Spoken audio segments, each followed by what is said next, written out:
All right, it is time for pre-market prep at the close.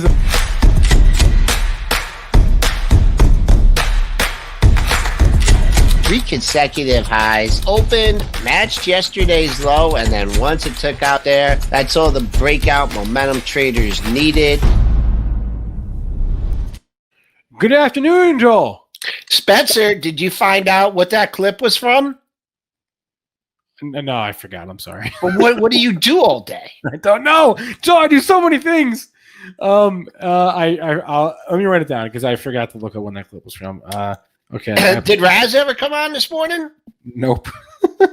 He never came on? Nah, he got stuck on a call, I think. I'm not. You know what? He's off the show. Tell him he's off the show for March. He's off. You can tell him. You can tell him. You can't tell him that. No. No. I'm not. Don't put that on me, Ricky Bobby. You can tell him that. Holy mackerel! This market is crazy. Yeah.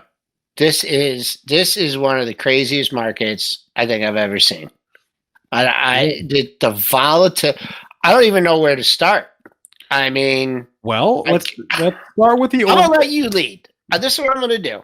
I'm gonna let you completely lead the entire 29 minutes that we have left because I'm just in shock here. What's going on in this market? In shock in terms of like what the indexes are doing, or like, no, not that. Okay, so you're in shock about the block trades today. You're in shock about some of the moves we're seeing in stock. Let's start with the overall market, Joel. I did mention, and now it is true. We are at the high of the day, correct? Yeah. Okay. So this, hallelujah. I am a closet indexer. You know how Dennis talks about, the index is this, that. He's picking all those individual stocks. I just pray to the market gods that I don't try and pick stocks. And that I do have some individual stocks, but like I'm an indexer. So everything that's going on today, I can look at the S&P 500, I can look at the cash, and I can say everything's okay. Mm-hmm. All right, just crazy volatility today.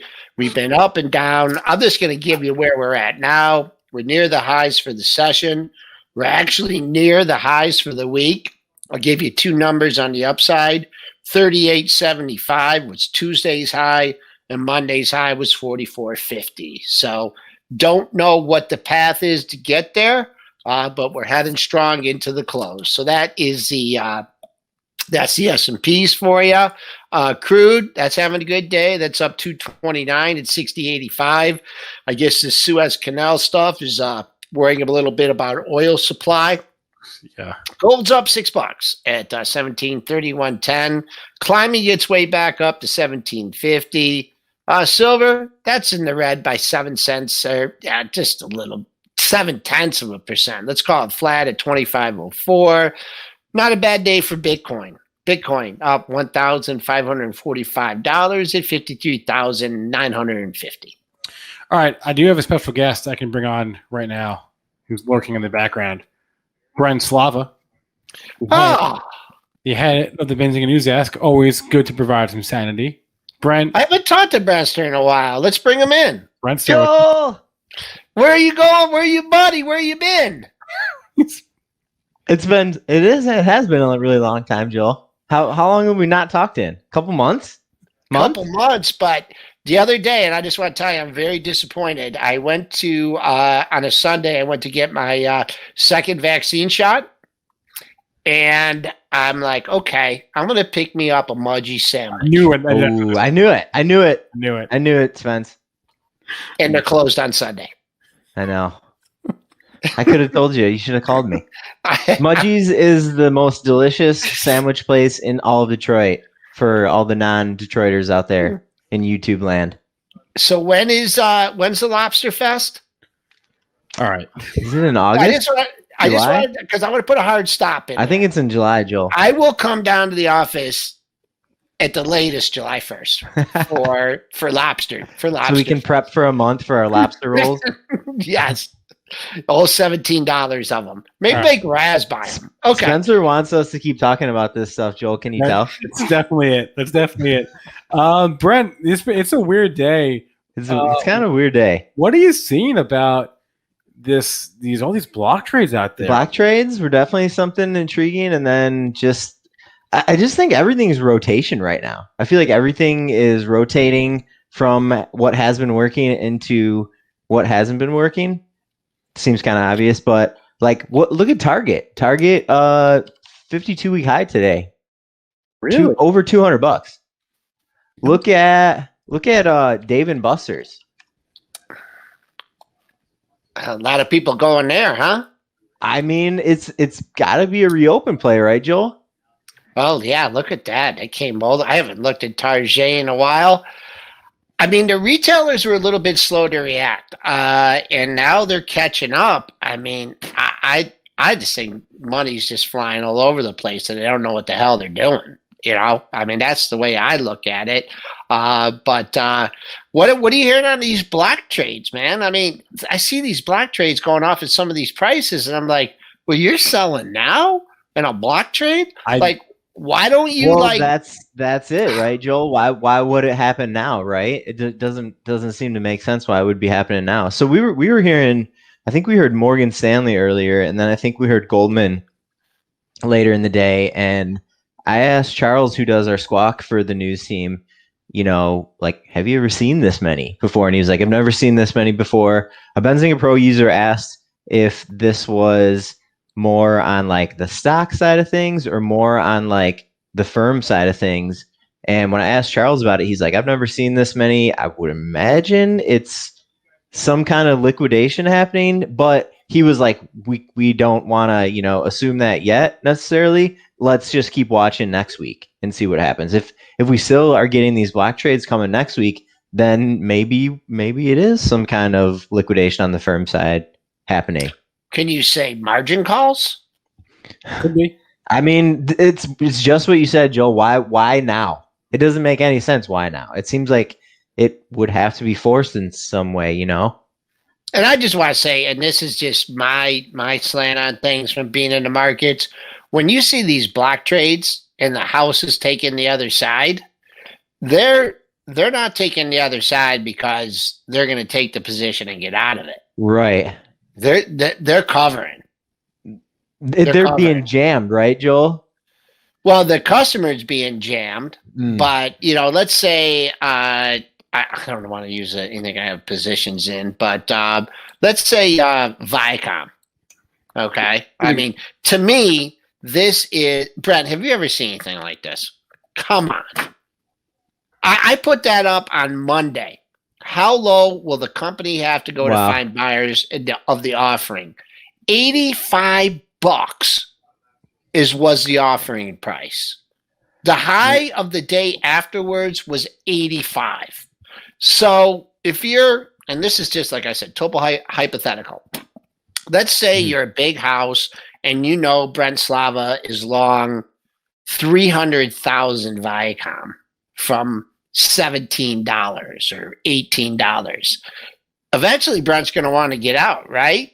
So I don't know. I don't want to go too much into this, but I mean, if you think they're like the houses are just like taking these opposite positions and saying, okay, you know, maybe they're going to work out of it, or maybe they're short and they flip to a long or something like that.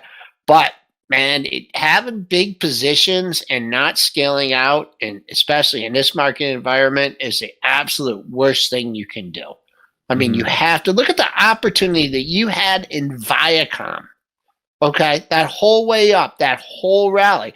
I mean, I might say that stock's never going back to $100. That's crazy. How's it going to go back to $100? So, forced liquidation. Do the moves here in the media names feel like some kind of rotation to you, Joel? They just got way overdone. They just got super overdone. But I mean, you could have said it was overdone at 60. You could have said you could have shorted that thing at 70. You could have shorted it at 80. You could have shorted it at 90 and lost money. So, I mean, it's these things. I mean, you look at these charts when things are going up and it's bliss, right? Right. And you just gotta, I mean, I don't know what kind of positions, you know, our traders have, our people in our chat. I don't know how they trade, but man, you can't show your hand, you know, like even if you were selling on the way up to 70, 80, 90, at least on the way up, your average price, you can figure out your average price. But when it comes down like this and you're selling into a market like this, the HFTs, they just sniff it out and they know if there's, And the other thing too, what was our big preach earlier in the week? Don't be on margin. I mean, what if you're on margin in Viacom? I mean, how many people were, getting stopped out on that? So that's just a broad perspective on it. But what else you seeing out there, Benster? I know you have your pulse of the market. What about these China-based education stocks? Did you guys talk about these on PreMarket Prep a little bit earlier? Very briefly. I mean, the list was crazy long. I mean, I made a list this morning of all of the China-based education names. There's like 20 of them, maybe more. Yeah, I'll zoom in. And they're all, what do you know? They're all low float. Except for like the few big players, the few largest players or whatever. EAL is a large player, GSX a large player. But There's like EDU I think is another one in there. That's a bigger name, but like wait, so those stocks were going up, right, this morning? Yeah. What traders are trying to say, and I'm saying that super deliberately, what traders are trying to say is that this IPO from yesterday, Elite Education, EEIQ, that was what got the sector going today, supposedly. That's what people are saying. Stock didn't do anything yesterday. It priced at $4, and then the market closed yesterday, and that thing went up to $70, Joel. In extra hours trading. No way. This is but this kind of action, in my opinion, this kind of action happens and then the traders that pile into these names, then they go, well, look, there was news. This company went public yesterday and it was a big deal or whatever. And I'm going, okay, in a market where there's 25 other players that are publicly traded and one company goes public, I'm not convinced that was it. Yeah. So it's like this, kind of like deflection that happens a little bit. That some of these traders that are in these names, they need something to draw the attention away and go like, yeah, there was news. Look, it's right there. That was the news. And then, over here, there's just cornering happening in my opinion. I mean, first of all, I don't invest in IPOs. Okay. Yep. Second of all, I really don't have any Chinese stocks in my portfolio. That's good, Joel. Third of all, I don't have any education stocks. So, that's 3 strikes, you're out, buddy. Right. So, I mean, I know, Dennis does a lot of research on the SPACs, and so does Mitch, and I know some other people in here, but like, I don't understand them. I can't gauge like, okay, well, this one is at $10 and they're going to get an acquisition and they're going to pop and then the pop and then they sell off. I mean, to me, that's like thinking too much about what other people are going to do. I can't predict any of that stuff. So I'm not making it on the way up and I'm not losing it on the way down. For me, and everyone probably knows, like during the show when you're talking about the SPACs and these kind of stuff, I don't have much to say because I just can't. Back. Yeah. I'm not going to pull my hair out over a stock and if anything, if I traded stocks like this, I would lose my ASS shorting them. I would lose it short at 50. Foaming at the mouth, Joel, and that thing was at $50 when EE and I covered 60. Yeah, So the what I'm going to be watching for next week is, are we seeing some of these other low float names that have been likely candidates in the past? Kind of like, are traders just going to kind of make the rounds in these names? That's kind of what I'm sort of feeling.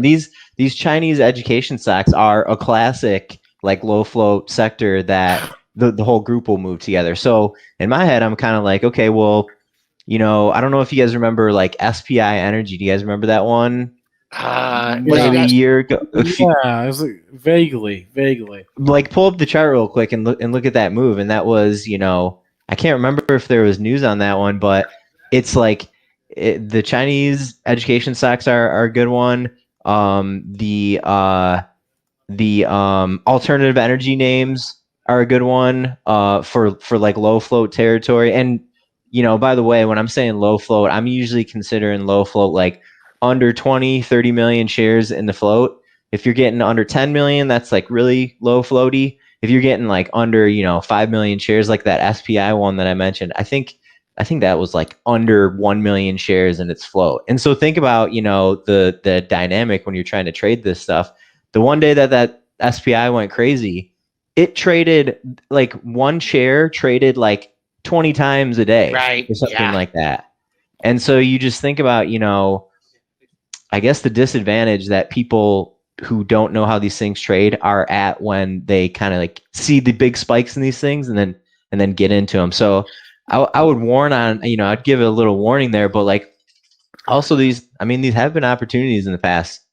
I would say look for, actually a good little tip that you could do is you can search that key phrase in Benzinga Pro newsfeed. You can just type in low float and you can see all of the past mentions where a reporter on the news desk has typed in the keyword low float, and you can, potentially like attribute it to, okay, this stock is in this category of low float stocks. It's a Chinese education name, or it's, what another one of those was like the like minority / African American owned companies like UONE, or BYFC. Those were in the low float rotation for a little while.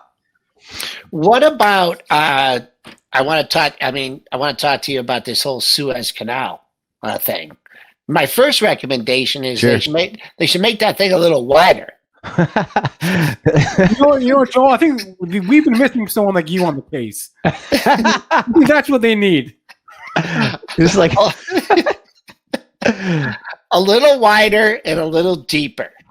We looked up the depth today. It's like 250 feet deep.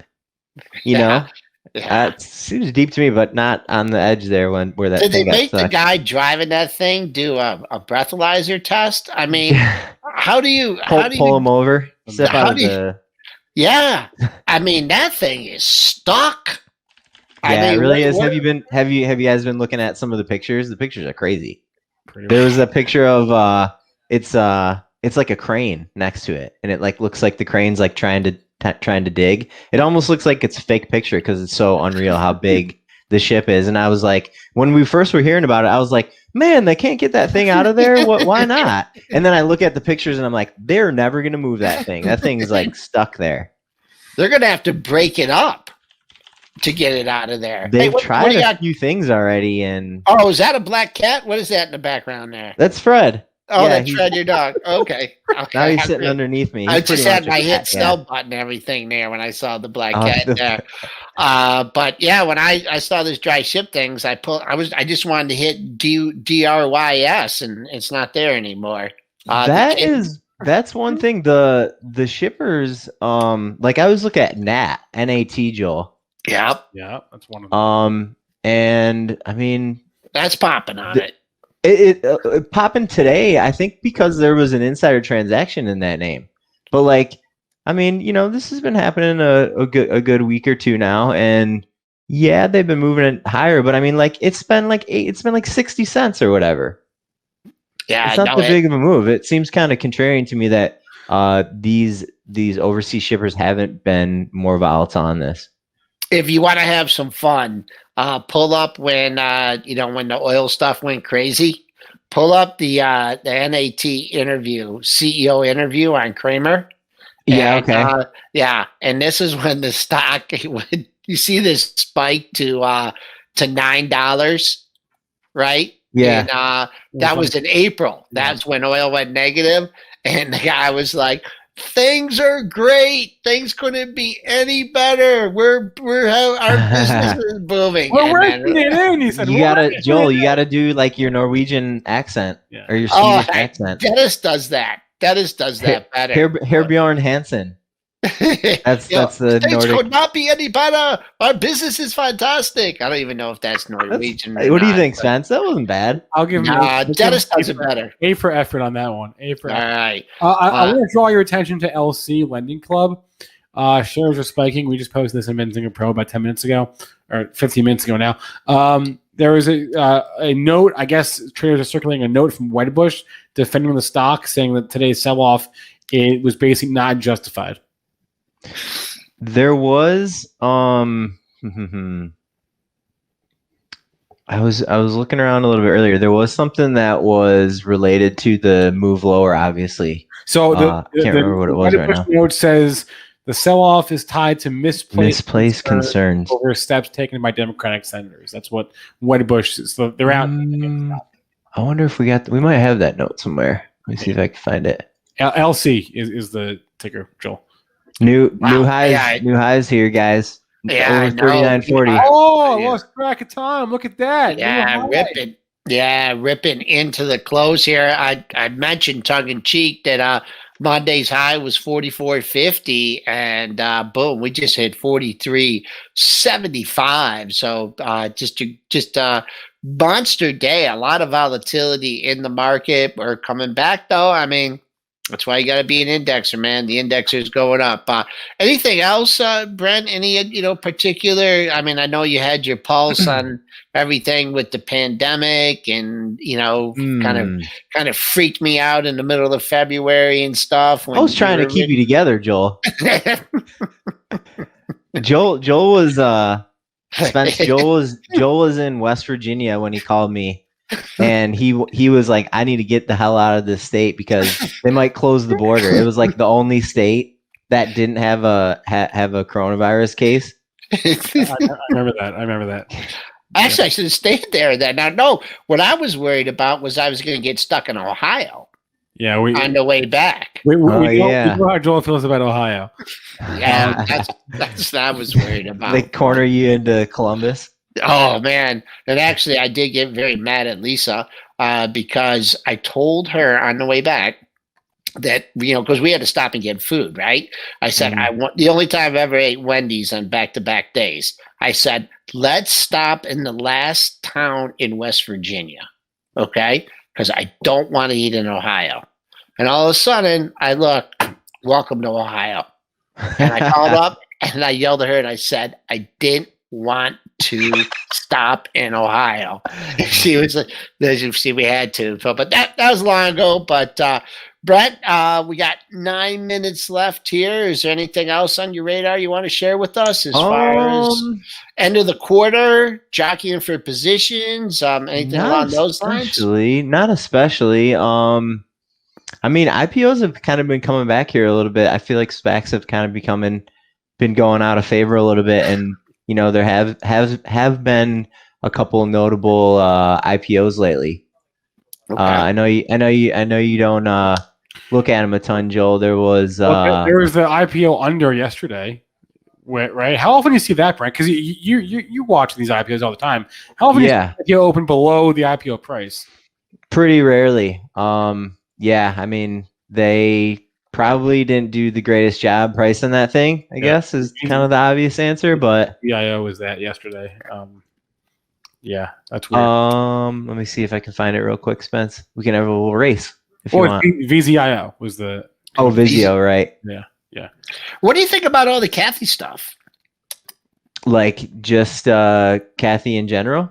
Yeah, like the moves and that these stocks are making, and just kind of the positions that she's taking, the stocks that you're observing. Is there anything that I mean, you obviously you get the email and stuff. Is there any particular trends that you're seeing in that?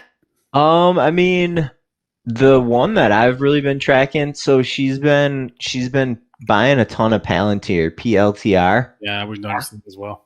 You guys been looking at that one too? Yeah, I mean, I think and Teladoc. She's been loading. TDOC a ton for sure. Palantir. I'm always afraid to say something bad about Palantir. They're listening. They are listening, Joel. They're everywhere.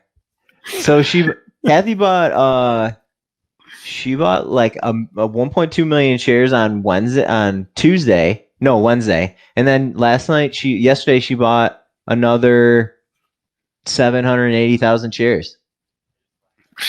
She's got a $100 million position in that stock for sure.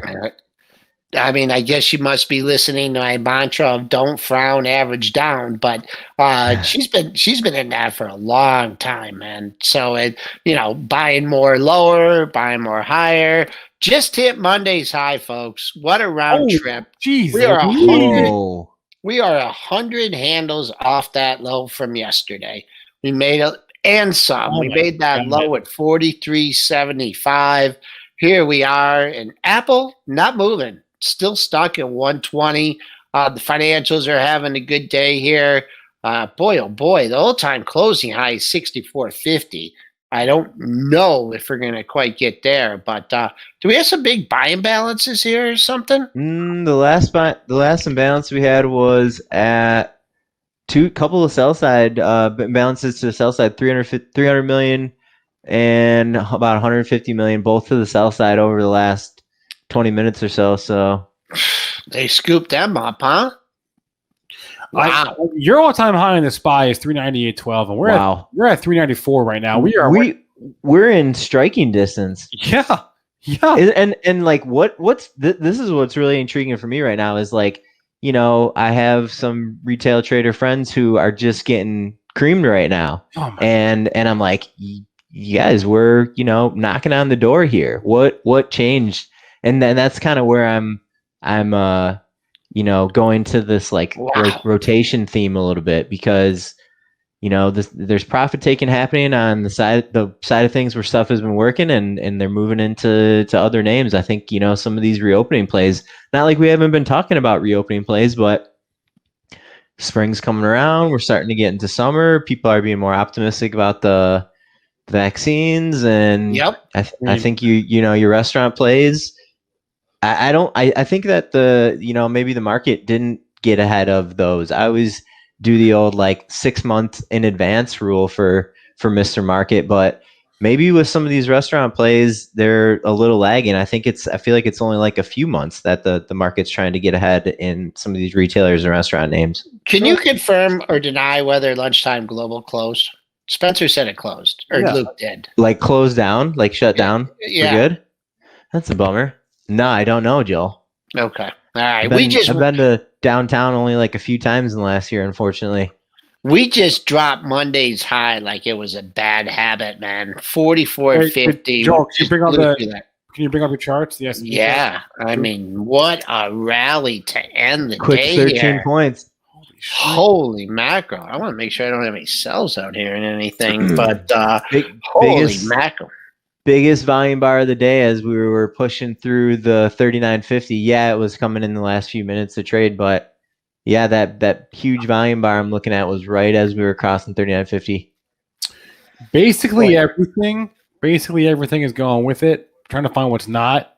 I guess there are degrees of participation, but I mean, look at Apple back up above 120. Almost. Yeah, that's just what a disappointment, though. I mean, if you look at the largest stock in the index, I mean, Amazon's in the red, Google's in the red. I mean, that's it. It's your banks, right? Your banks had the good news off the Fed, giving them the go ahead with the dividends and stuff. So it's wow. What a Friday. Joe, something else that I was actually looking at today was. I don't look at Tesla much, and I was looking at Tesla, and there was kind of like some back and forth on news. I think Moody's upgraded Tesla last night, and then we heard the Elon Musk stuff earlier, or maybe that was last night too. And then I think there was something else that was sort of positive for the stock, and it went lower, obviously. And what happens when stocks go down on good news, Brent? I don't know. Tell me, Joe. It's not good. Well, the reason when they go up on bad news, it's good. But when you go down on good news, it's bad. Well, can you love the SPY or the spooge or something? Because I'm sorry. I'm all over the place. Here. I just want to make sure I'm not getting picked off on anything here. No, the SPY wants to get back to its all-time high, like right now. I don't know. I think my computer. 39. I think I think my computer is locking up here. Look at this, man. 39.60 wants it. Is there news? Can you news me, Brad? Come on. What's going on here? What's going on? We are not. Look at this. There's something. I think maybe. Yeah. That fund liquidating changed their mind. Now they want to buy everything. Oh, this is going well. Yeah. Wow. Let's swap. 64.50. All-time closing high this is 63.50. I mean, now Apple is green by 60 cents here. This is just straight. Did the Fed do? I mean, there's nothing here, huh? Say that closing high again, 63.50. Did you say? Yeah. Yeah. Woo! I mean, this would be a good end to the day for bulls if we can. I mean, it looks like it's going to happen. Yeah, we only got. Looks like we're going to hit 6 seconds left. What? Looks like we're going to hit 4,000 the way this thing is going. Wow. So done. Intraday high, all-time intraday high, 39.78.5. Yep, there you go. You're learning. 15 points. 15 points off of that, folks. I don't know. I mean, James says, hopefully this scares me for Monday's open. Yeah, it scares me if I'm short. I mean, holy mackerel here. But anyways, Benster, I wanted to try and get you on earlier in the week, but we'll have to start having you join us here at this. Usually they're not this wild. Brent, you did this. I feel like I brought the liveliness. Spence. Brent brought the games back. We just closed within 9 points of the all-time high in the index, the S&P 500 index. But dear lordy, that was something else. Send me BZ swag if the chatters want to repay me for bringing the positivity. I like the Benzinga swag. It's great. I only got tank tops left in my laundry right now. We can tell. That's a new all-time closing high in the S&P 500 index. Oh my God, what a rally! All right, Brent Slava is the head of the Benzinga Pro News Desk. Brent, always a pleasure, man. Yeah, thanks a lot, guys. Brent, it was fun. We're gonna have to always make some plans. Do yes, some social distancing, having a lunch or something. Yes, sir. Yes, sir. Have a good weekend, everybody. All right, see you, Joel. See you.